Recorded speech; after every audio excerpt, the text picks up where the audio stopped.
But for your own sake, whether you want to understand the progress of World Wars One and Two, if you want to be able to debate about mutually assured destruction or nuclear weapons, or just understand what's going on today, this is probably the amount of science that you need to know. Basically, Einstein discovers that if you split up an atom, there's a lot of energy. Sorry, there's if you split up an atom, there's a lot of energy within the bonds in that atom that can be released once you get it to split. There's a chain reaction. It causes a ton of energy to be released in a tiny amount of time. You get an explosion. The reason I'm clarifying in this second point here, which forms of uranium and plutonium are and are not stable, is because it will help you understand what the actual development of nuclear weapons looks like. So you have this atom called uranium 238, and that is stable. So when it's in its 238 form, you can basically pick it up. It's expensive and hard to find, but it's not dangerous. If you either add an additional proton, two additional protons, you can turn it into plutonium 239, which is unstable. Or if you take away some of its neutrons, you can turn it into U235, or you can just purify U235 out of a bunch of uranium ore, which usually contains both. Why is this relevant? Well, it means that yes, you can find uranium in the ground, but when you find uranium in the ground, you have to turn it into something else, both of which take a lot of time, resources, energy, and usually a giant facility, which is a big part of how we are able to track other countries' nuclear weapons, to see what they are doing with it, and to be able to predict whether or not they're trying to set up nuclear weapons. Just knowing that a country is mining uranium does not tell you anything about their ability to make or use nuclear weapons. All right, let's continue through the history part of this. I'm sure you already are familiar with the Hiroshima and Nagasaki bombings in World War II. I want to emphasize two things here. The first is how quickly the development of the nuclear bomb progressed. When World War II starts, we really don't know how to make a nuclear bomb. We understand the theory of nuclear weapons. The United States starts the Manhattan Project in 1942. 3 years later, they've developed the most dangerous weapon to ever be used. They do a test of it. Most people consider that date the Trinity test, which is 1945, July 16th. Most people consider that to be the beginning of the first nuclear age. Once these two bombs are used on Hiroshima and Nagasaki, they're never used again, although that's not to say there weren't risks of that happening. People really see how destructive they are, and it pretty swiftly leads to a victory for the United States and their allies in World War II.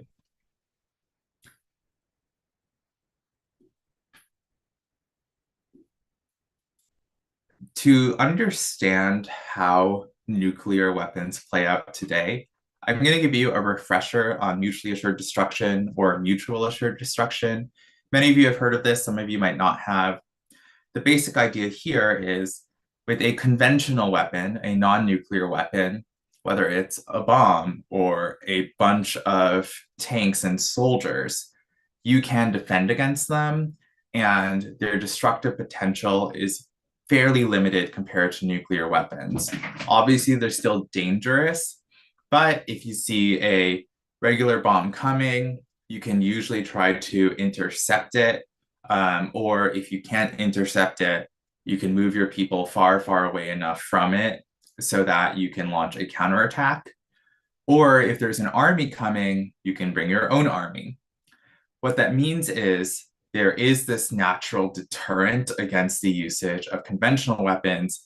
If I attack someone else with a conventional weapon, it's quite possible they can defend against it and attack back. So there is this amount of deterrence. The issue with nuclear weapons is that they are hard or even impossible to defend against them.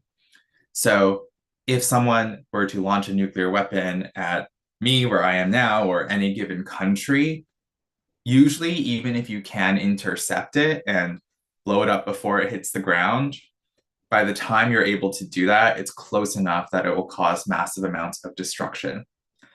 No amount of intimidating army is going to cause the nuclear bomb to turn around.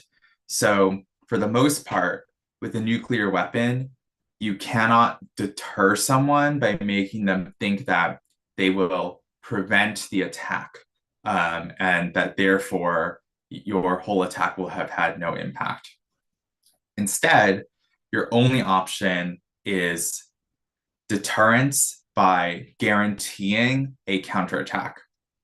Here I have a flowchart of what the utility calculus of the USSR or any given country would be. So if we're in the middle of the Cold War, post World War II, and the USSR is deciding whether or not to strike the United States, if it doesn't strike the United States with a nuclear weapon, no one is harmed or benefited. There's still tension. Neither country is better off, but neither country is worse off. What if the USSR does decide to strike the United States? Well, if the USSR decides to strike the United States and the US does not strike back, then the US is basically doomed. They're either destroyed or they're so compromised, it's very easy for the USSR to force them to do whatever they want, to surrender, to concede land, resources, etc. The issue is that once the USSR launches a bomb at the US, it's already a done deal that the US is going to be basically destroyed. The US can't defend itself.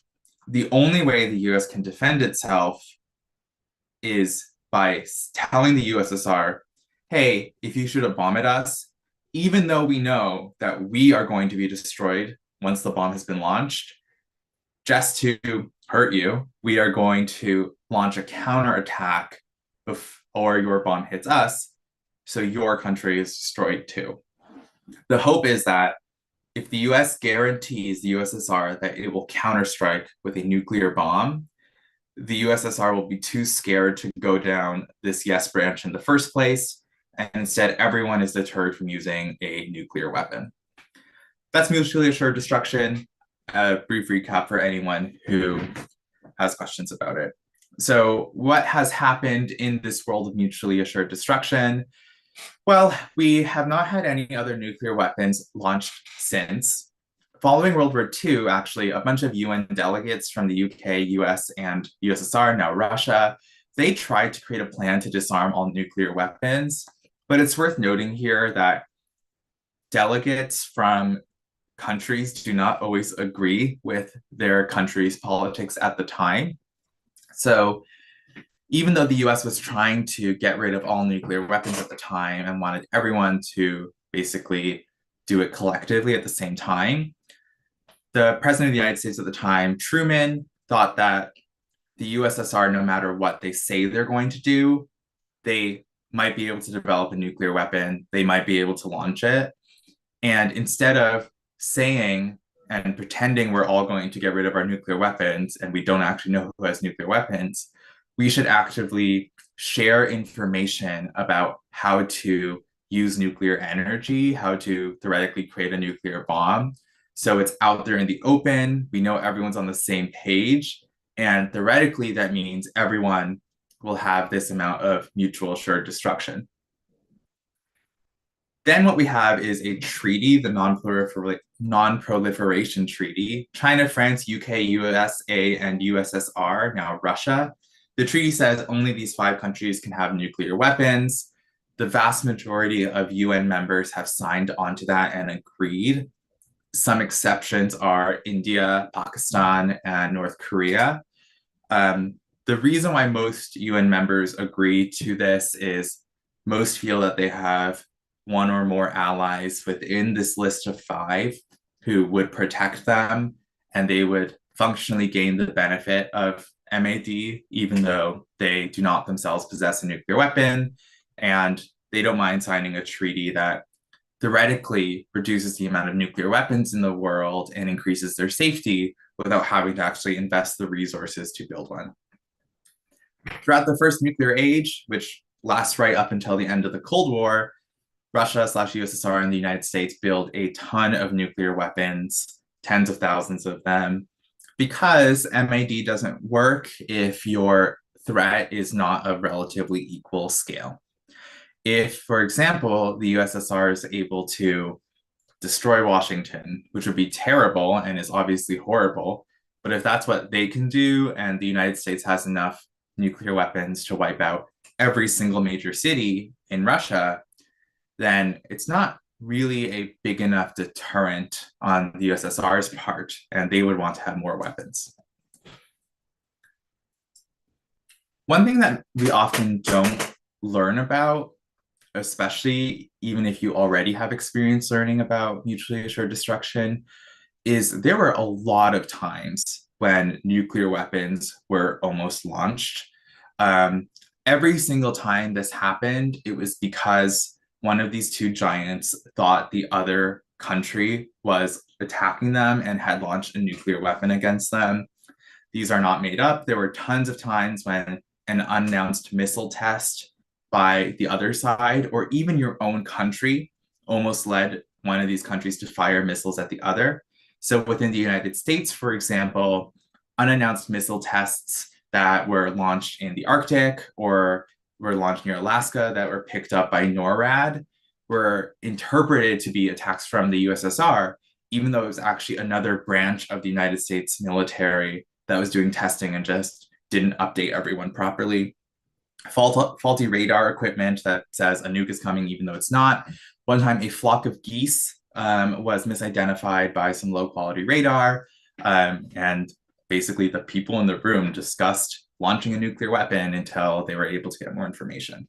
So right now we do have better detection systems, but misunderstandings are always possible and have come very, very, very close.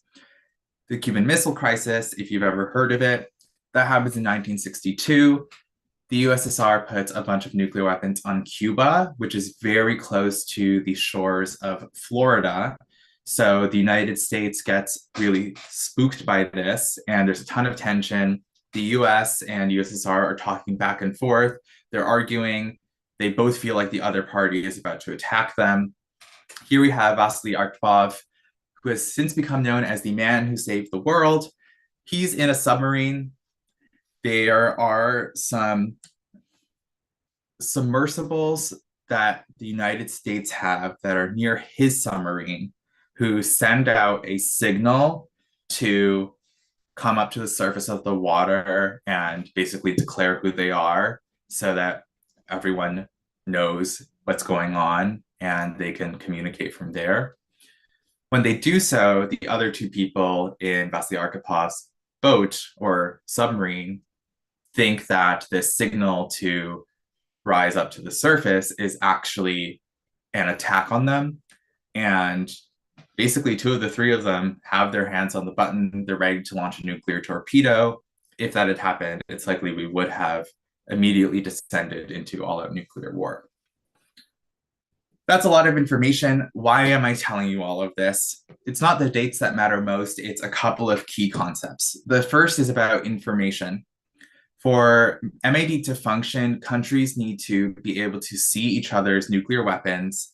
They need to know that if someone else strikes me, then I can see it and respond to it. Because mutual assured destruction does not work if someone says, I will strike you if you strike me, but they can't see if you are striking them until you have already blown up their own army bases, which would launch the nuclear weapons. So we need information, and a tiny amount of misinformation can lead to a nuke being fired. Nuclear MAD also requires being able to make these split-second decisions, whereas while in war you always want to be as fast as possible, if you are an hour late in responding to some tanks that are moving their way towards your city borders, that is bad and more people will die, but it doesn't drastically change your ability to win or lose that individual battle or the war. An hour late in nuclear world could mean your country functionally disappearing. And lastly, in order to threaten to use a nuclear weapon proactively, in order to convince the rest of the world that you really are willing to use a nuclear weapon, you probably have to meet one of these three conditions.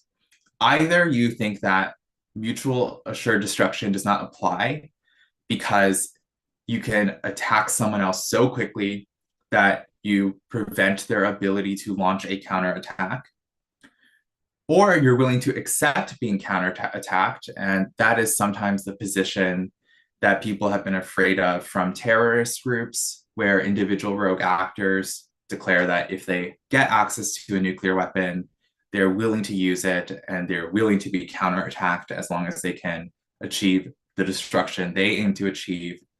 Or sometimes you might think that a country has so much vitriol or hatred or is just so irrational, they're willing to do this. Or lastly, you are not actually going to be able to use your nuclear weapons. You would not actually launch them, but you think that you can bluff and convince other people you are willing to launch them in order to use it as a bargaining chip. For the second nuclear age, there's just one slide, and we're going to talk about the article in just a second. So the Cold War ends, it's now the 1990s, and most countries, they are focused more on rogue states, they're focused on terrorist groups, they're even focused on domestic issues or domestic insurgencies. For dealing with those problems, you don't need a bunch of nuclear weapons. So the largest powers in the world were able to come together and have a lot of individual agreements to denuclearize. Some examples of this are the beginnings of the Iran nuclear deal, where we really were doing quite well in getting Iran to get rid of its nuclear weapons. This is where some of the science comes back in. So Iran had these giant uranium enriching facilities where there's a bunch of complicated machinery, a thing that spins really fast that turns stable, regular uranium into super dangerous, ready to use for a nuclear missile uranium. And one of the things that the Iran nuclear deal did was to cut down on the number of those and to make sure that those nuclear enriching sites would only be allowed if there was a lot of supervision that guaranteed it would be used in some other applications. So radioactive uranium is also useful for some medical imaging, for example. That being said, some smaller countries, India, Pakistan, North Korea, they were able to obtain nuclear weapons during this time. For the most part, though, there was less nuclear tension than there was before. With all that said, here are a couple of major ideas from the text that you got that I hope we can get a better understanding of now. The first thing that I want to point out is about Russia and China's actions. So we have Putin, who has actually been threatening to use nuclear weapons. And now we can reconsider, what does this threat actually mean? The fact is, if we had thought that Putin was 100% behind his threat and there was no chance that he was kidding around, other parties or other countries probably would have done whatever they could to immediately abide by his demands, unless we thought that actually, no, these threats are at least somewhat empty, because he knows that he himself would be destroyed if he were to launch one. Meanwhile, China is also expanding their nuclear arsenal. A last technical detail that's worth adding on here is that what your nuclear arsenal is for can actually be somewhat interpreted by other countries based off of where they are set up and what they would be used for. In particular, if you are building a nuclear arsenal in a place that is close to another country, or that is far away from your city centers, that is close to the border of another country. So, for example, if Russia were to start stockpiling nuclear weapons off the coast of the United States, that is usually seen as an indication that you are trying to be aggressive with those nuclear weapons. Why? Well, if a country's nuclear weapons are closer to its foe than itself, then those nuclear weapons are not useful for a second strike.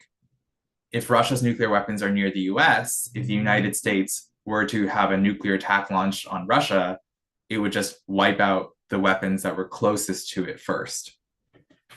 On the other hand, if you were to try to use nuclear weapons to attack another country, you would want to put it near them. So that is some of the worry here, where more countries are putting parts of their nuclear arsenal that are functionally aimed at other countries. The second thing here is really where it becomes clearer that we're exiting the second nuclear age. So in the second paragraph, we are seeing that our attempts to cut down on nuclear risk, our attempts to reduce the number of nuclear weapons in the world, is really starting to fall apart. Russia and China are not agreeing to play by that game and these treaties, even if Russia was previously party to it. The United States does not altogether seem like it is super likely to honor this commitment as well, especially with Donald Trump in the presidency. So, on the one hand, we might think that under the guise of mutual assured destruction, if every country is getting more nuclear arms, that's not any worse off than we were before. The issue is every additional nuclear weapon, every time we're building a new one, testing a new one, getting a new one ready to fire, there's always the chance that it will be misinterpreted as an attack. So that's really where the danger comes from here. Next, what is happening in this paragraph? I want to point you to the second half of it. So we have Saudi Arabia saying it will go nuclear if Iran does. South Korea has recently debated developing its own deterrent.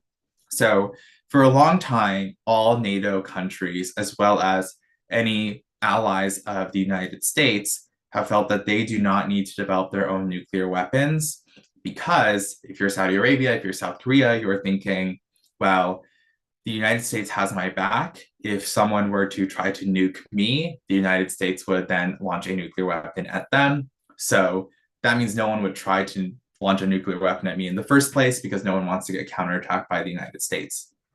The issue is Saudi Arabia and South Korea are really starting to doubt whether the United States would be willing to make that move and to defend someone else. The United States is becoming more and more protectionist. It's becoming more and more exclusionist, anti-globalist, isolationist.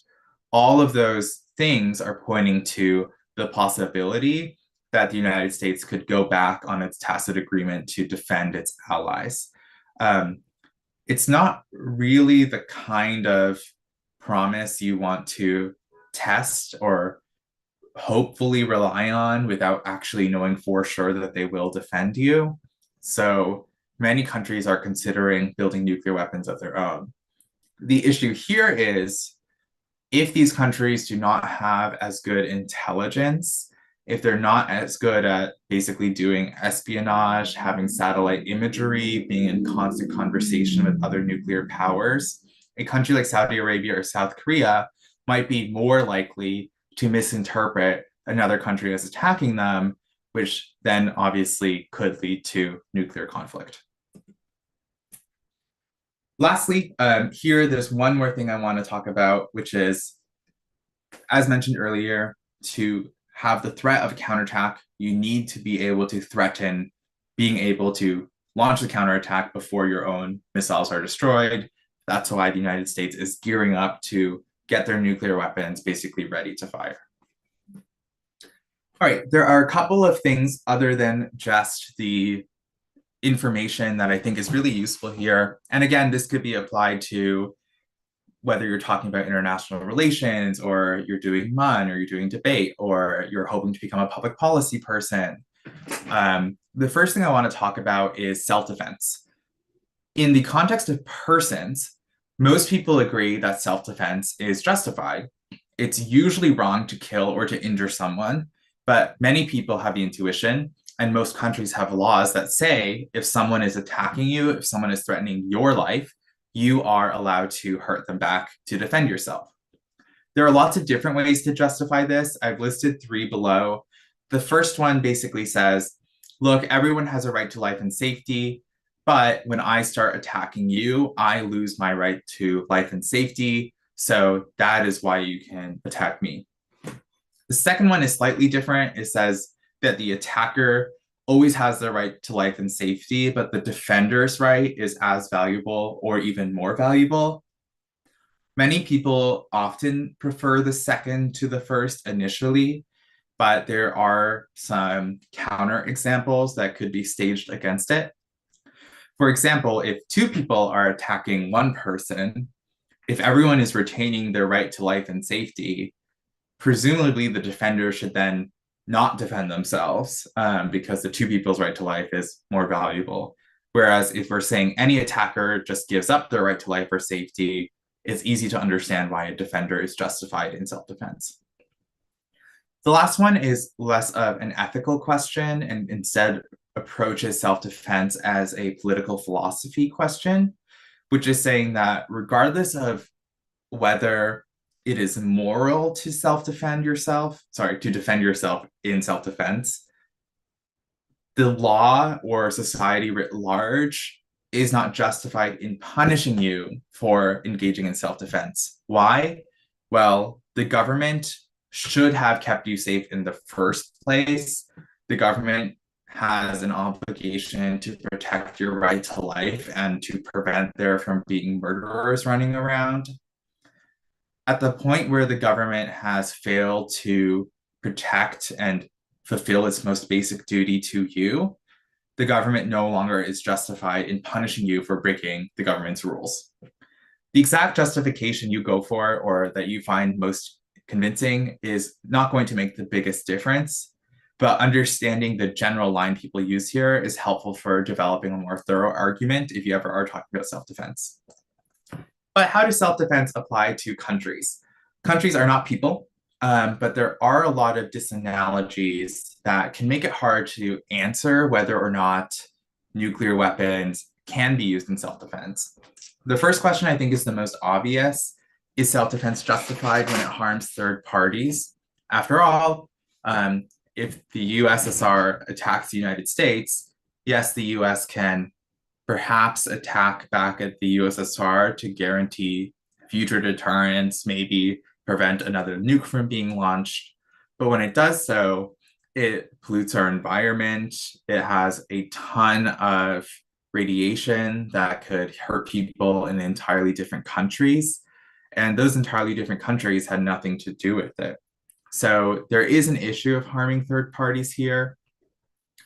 The second question is that while we generally think that self-defense is justified because the attacker is doing something wrong, anyone who supports the United States in World War II probably would say that actually the United States was acting justly, that there was sufficient reason why the government's actions in World War II was the right thing to do. And sometimes, especially when attacking oppressive regimes, you might think that some amount of violence is justified, such as the NATO actions in Yugoslavia. 3 and 4 are somewhat related, whereas in real life, if someone is coming at you with a knife, you might act in self-defense. What do we do when there's a lot of uncertainty? So if I do see what looks like a nuke coming at me, and I know that it could be just a flock of geese, but it's somewhat likely that it's a nuclear weapon, am I justified in acting in self-defense? And lastly, what about time period? The United States has really been pushing forward this idea of preemptive self-defense. What they are saying is even if you haven't launched a nuclear weapon yet, if we think you might launch a nuclear weapon at us, then we will attack first. But we're not being an aggressor. We're just trying to destroy your nuclear arsenal in self-defense, even though you haven't attacked us yet.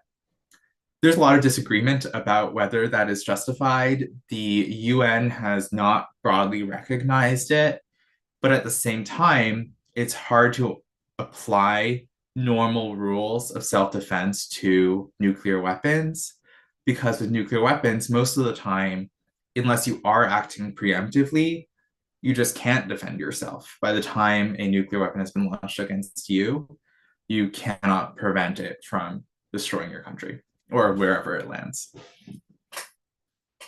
Lastly, I want to talk about our obligation to defend ourselves. And this is more about countries like South Korea and Saudi Arabia. So if you are, for example, a believer in a social contract theory based on consent, or if you think that the government is supposed to provide us with security, and as long as they do that, we have to abide by its rules, whether or not we consent, then you would think that a country has to be able to defend itself. In that case, is the South Korean government not only justified, but even obligated to make its own nuclear weapon if it thinks that the US can't protect it anymore? But the other issue there is when a lot of countries have signed this document that says, I will not make nuclear weapons unless I'm the UK, US, France, USSR/Russia, or the United States. China. If you have signed a document that says, I won't build nuclear weapons, but you have an obligation to protect your citizens, what do? You now have two competing obligations. They're very hard to adjudicate between. This is, I think, a really interesting conflict in international relations. I do think we will see this being discussed more. I would not be surprised if Japan also considered militarizing more deeply as the United States becomes more isolationist. All right, that's your refresher on the current state of nuclear everything. We do have one question here. How high is the chance of intercepting a nuclear bomb with the end-phase orbital maneuvering technology? Is it impossible to intercept it when it changes its trajectory in near orbit? The exact technical answer to that, I don't know. I actually do not know the exact specificity with which, for example, end-phase orbital maneuvering technology works now. That being said, what I do know is that most countries do not feel confident in reliably being able to intercept these weapons, not only because of the existence of SSBMs, supersonic ballistic missiles, which move incredibly fast and can strike you in a matter of minutes, as well as the fact that countries sometimes worry that other countries have stationed nuclear weapons close to them that they're not aware of. Even if there are some nuclear weapons that we might be able to intercept, we don't know whether we can intercept all of them.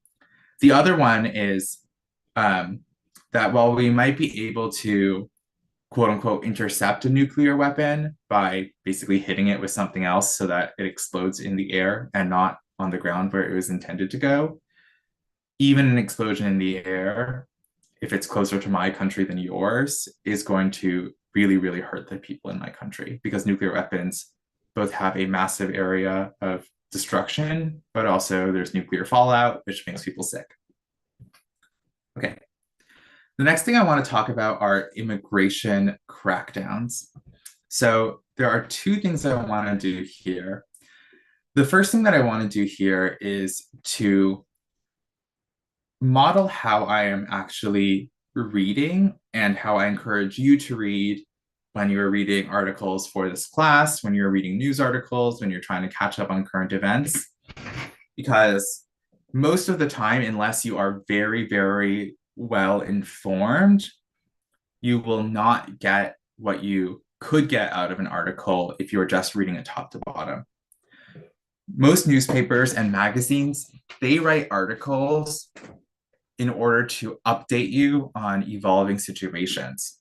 It's not like a textbook where they are trying to teach you all the concepts, all the ideas from the ground up. This article on crackdowns, for example, is written under the assumption that you've been broadly following world politics, and this is just another update you can add to your knowledge. So Um, what do you do when you're reading an article and you want to learn from it, but you don't know everything as a background? What is most important is two things. The first is more simple. If there are any words or literal sentences you don't understand because you don't have the background knowledge, Google them, use a dictionary, etc. But at the same time, I don't expect you, and I don't think it's time efficient for you to feel like you have to 100% understand every single sentence and every single detail. Instead, what is most helpful is when an article talks about some general or repeated occurrence, to have at least an image or an example of that in your mind to understand what it means. This paragraph is a good example. A sense that governments had lost control in both areas spurred voters to punish them in America, Britain, and France in 2024. So we have three countries here. Maybe I know what happened in America and Britain, but let's say I don't know what happened in France.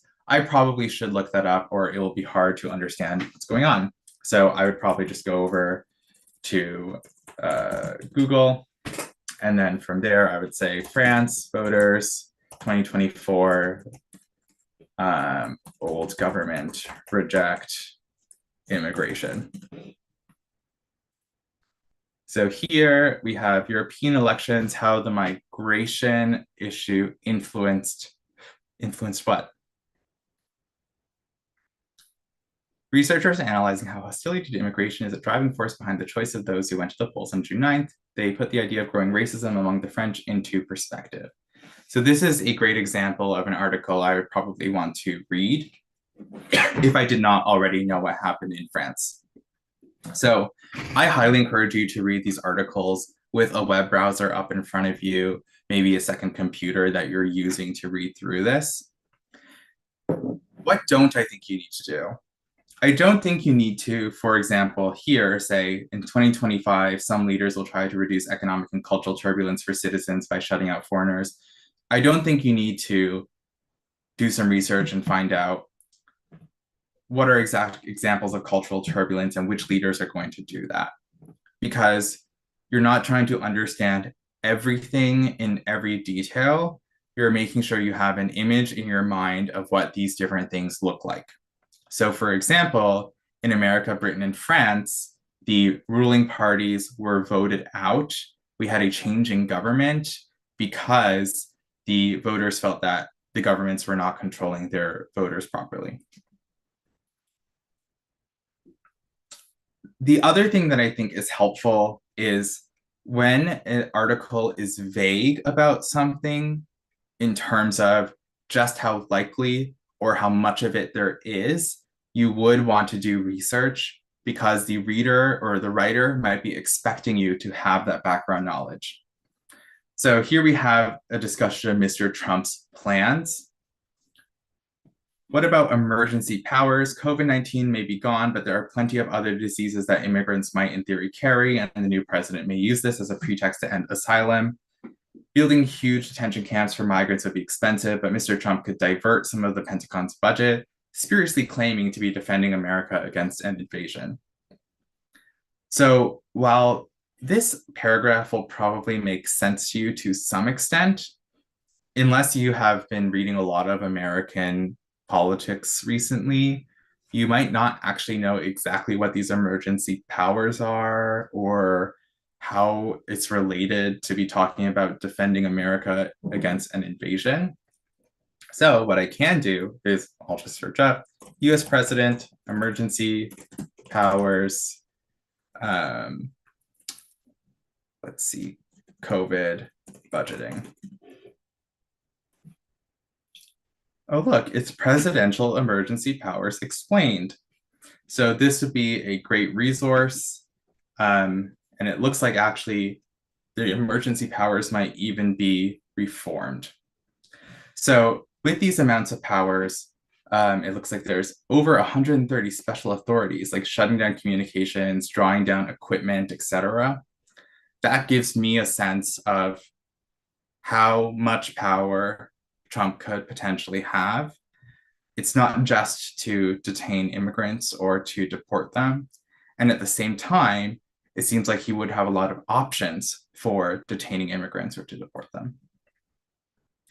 All right, I'm not going to go through the entire article like this. Here are the main takeaways from this article. First, the main thing that's being discussed is Trump going to, how likely is it that Trump will deport a lot of migrants and then prevent new migrants from coming in? I think in any article that is primarily about discussing a potential future decision, so maybe we're discussing whether or not Poland joins the EU. Maybe we're discussing whether Ukraine is able to receive help from NATO or the EU. Maybe we're discussing Trump mass deporting people, or we're discussing the Liberal Party choosing a new candidate to be PM. Well, for any kind of future decision that we're speculating about, I think it's a good idea to make a table, compare the evidence for and against what is promoting this and what is making it less likely. To be clear, the first thing you should do is assess its feasibility and likelihood, not its impact. So before thinking about whether it'd be good or bad, we're thinking, will it even happen? The main reasons it is going to happen is Trump has made it very, very clear that he wants to. He's spoken a lot about it. He's vowed that he will do this. He definitely has the powers to if he wants to invoke those emergency powers. This article, though, also gives you some pretty sizable reasons why it won't happen, or at least won't happen to the degree that Trump might want. For example, cities and states can just choose not to cooperate with the deportation scheme. Right now in California, for example, the government of California is refusing to give ICE, a federal agency, information about where undocumented people might live, so people who are illegal migrants. The government of California is not going to use its militia to fight ICE and keep ICE out of the state, but they are more than happy to just not give them any information and not cooperate. The article mentions some lack of public support for deporting tons and tons of people.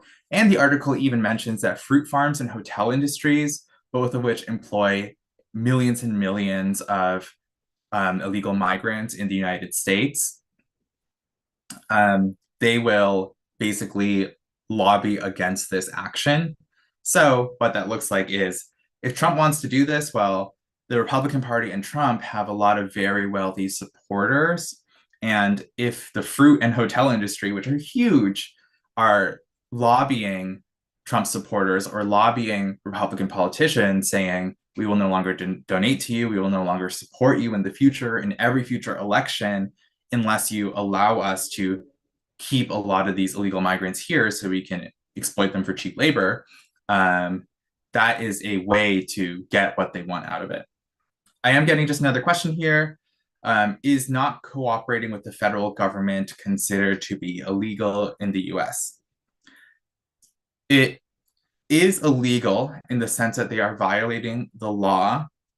However, it's not illegal in the sense that the federal government does not have any kind of power to force an individual state to cooperate. So the federal government can try to use various mechanisms in order to convince the state to cooperate. If California, for example, was receiving a ton of federal aid in order to run its own police forces, the federal government could say, look, unless you cooperate with us, we are no longer going to give you aid to run your police force. In the United States, much, much more so than Canada, individual states have a lot more freedom compared to Canada's provinces. So yes, it's illegal. There's no real enforcement mechanism. And for what it's worth, California pays much more taxes that gets distributed to the other states compared to the amount of money that California gets from other states' taxes. So it's not like the United States has a ton of leverage over them. All right, moving on. What about the impacts? Here, a couple things. We have economic shrinkage, evidence. We cite the Peterson Institute. I had never heard of the Peterson Institute before. I looked it up. It seemed reliable. The Economist is a reliable source. I was skeptical, though, even though The Economist is a reliable source, of the idea that we would get far less innovation if we were to kick out all the migrants. I do believe it. I just did not think their evidence was convincing for believing it because their evidence just says one estimate. There isn't a citation. Lastly, there is some reasoning they use that says, look, because the advantage of selective openness will increase, that is, other countries will get more benefits from letting in skilled migrants if the United States no longer accepts skilled migrants. And that's because there will be more skilled migrants left over looking for places to move. Other countries will be able to invite them all.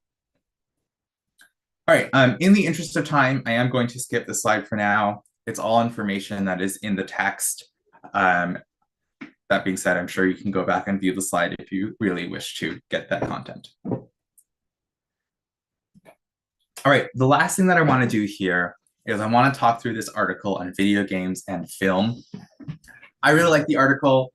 We're not primarily reading it today for the content. We're reading it to build up some reading skills. So to understand a paragraph thoroughly and efficiently, which is what you need to do for completing standardized tests, for doing well in English class, or what I think is most important, just being able to read faster and get more information in less time so that you can stay informed, but then have more time to cook food or eat or sleep or do other things that you like to do. It is very helpful to be able to categorize what you are reading as you do it. Different sentences are doing different things. Grammatically, you might have learned about compound sentences and independent clauses, etc. That's useful, but we also need to categorize sentences by function in order to understand them. So for example, or not for example, sentences usually do one of these four things. The first is that they are making a new claim. They're saying something is true, they're saying something is good. This includes saying something that will happen. This includes saying that something was bad, any definitive claim. Second, sentences might be providing support or adding on to such claims. Third, sentences might not actually be claiming anything about the world, but instead just organizing what the paragraph is saying or elaborating on or clarifying a prior sentence. Or fourth, a sentence or part of a sentence might be discussing an implication or a judgment of one of the things previously. I want to really emphasize at the bottom here, this is hard at first. It is also a skill that becomes automatic with time and practice. It will make you a lot better at reading in general. I want to look at two examples quickly to explain what this looks like. And hopefully one day you basically see a paragraph like this without actually having to do the highlighting. There are three things to watch out for in the coming year. This is just describing what the next section of the article will look like. There's going to be three paragraphs that talk about things to look out for. So it's a clarificatory organizing question. We make a claim. One is how video games are changing who participates in Hollywood. This quotation supports this claim. Here we have an implication. Because game creators are getting involved creatively in television and film, well, this author says this can be a good thing to the extent that it preserves a game's authenticity and helps it translate to film or television. Then we also have another new claim. So this is not the same idea as the previous one. The previous one is about game creators being in Hollywood and that they are participating more. This one is saying something about why they are participating. So it's a new idea. It's because they think the adaptation can lead to more sales of the game. So we have another example here. This one is much more straightforward. It makes a claim at the top that Hollywood is going to use more video game technology. It provides evidence and examples of what that looks like in real life. And then we have an implication. Why is this useful? A lot of the time, and here's where I'm actually going to put up a poll. A lot of the time, if you are asked to identify something about a paragraph, an argument being made, how they support it, what the evidence is, if you don't want to have to reread the paragraph closely again and check every single sentence to see if it's the right answer. If you already know what each sentence is doing, which eventually happens subconsciously, it is a lot easier to know exactly where to look.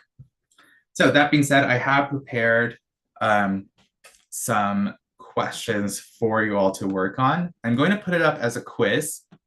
There are going to be 3 questions off of this prompt, this one paragraph that you see here. I'm going to give everyone just 2 minutes to try to answer each of these 3 questions. If you are not able to complete them all in 2 minutes, just guess for whichever ones you haven't done. I will be able to see who has and hasn't submitted. Best of luck.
Okay, if you have not submitted, I'll give you 10 seconds just to guess on the remaining ones, and I'll close the poll.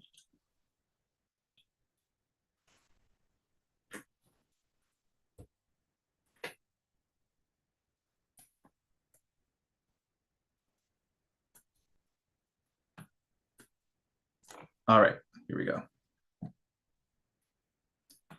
Let's quickly go over these results. And what I'll do is I'll actually go to this next slide here and show how understanding the structure of the paragraph can make it easier to answer a lot of these questions. First question, the author refers to the Game Awards viewership to emphasize which of the following points. If we're thinking about the actual structure of the essay, we can see that these are the claims in the paragraph. These are the actual points being made. So it's definitely providing support for one of them. And what it's closest to that it's providing support for is about its built-in fan base. That's the reason why B is the right answer. With A, that is where it's important to understand what a sentence is doing, because even though A does say that the Game Awards has more viewers than the Academy Awards, in terms of what point this a reference is emphasizing, it's not emphasizing itself, it's emphasizing the previous point. If we look at B, which of the following is the best evidence in the paragraph that video games are commercially successful? So here we're just looking for what is commercially successful. B is the right answer, and we would know right where to look for it if we have already read the article and remember that this is evidence that the article is using. It's about sales. The other 3 answers, I do understand why people chose them. They are about games being successful in general. They're not about being commercially successful specifically. And lastly, if we go to question 3, this one is tough. The important thing here is looking at this specific paragraph, what is the relationship between these two institutions, Hollywood and video games. And by thinking about this this paragraph in terms of the claims that it's making, it is actually saying several different things. It's a built-in fan base, it has a large sector of entertainment. The actual claims here, even though it mentions its commercial success, what the focus of the paragraph is on the number of people, the success, the amount of influence that it has. So I'm actually going to, I guess, send out this second poll after the fact, although I hope you enjoyed the first poll. We can see that this next paragraph this final paragraph can also be analyzed in the same way. What do I hope that you take away from today? First article, a bunch of information about the first and second nuclear age, which I hope you appreciate. And at the very least, even if you've learned a lot of it before, that one part of it was new. Second article, not only do I hope that you've learned a lot about immigration, which will affect all of us, but also to build a pattern for when you are reading news articles, which are updates, not comprehensive textbooks. For this one, while you don't have to highlight every single passage that you read, especially if you're having trouble understanding a passage or when you're analyzing something for a test or school or any other reason, breaking it down in this way is what will build you the skills to understand future sentences and future paragraphs a lot faster. All right, actually, here's what I'll do. I will open up the final poll for everyone to do in case you have time. But if you don't have time, don't worry about it. I'll stay here for just another 1 or 2 minutes before I end the poll, so you can get some practice in if you are able to stay. Thank you for joining me today. I believe you will be back to your regular instructor next week, but I had a lot of fun presenting. Best of luck. All right. Thank you, everyone, and you're welcome to go if you wish.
All right.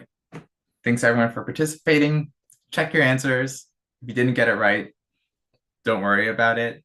Take another look at the passage, see if you can understand where the mistake was. I hope you all have a very good week.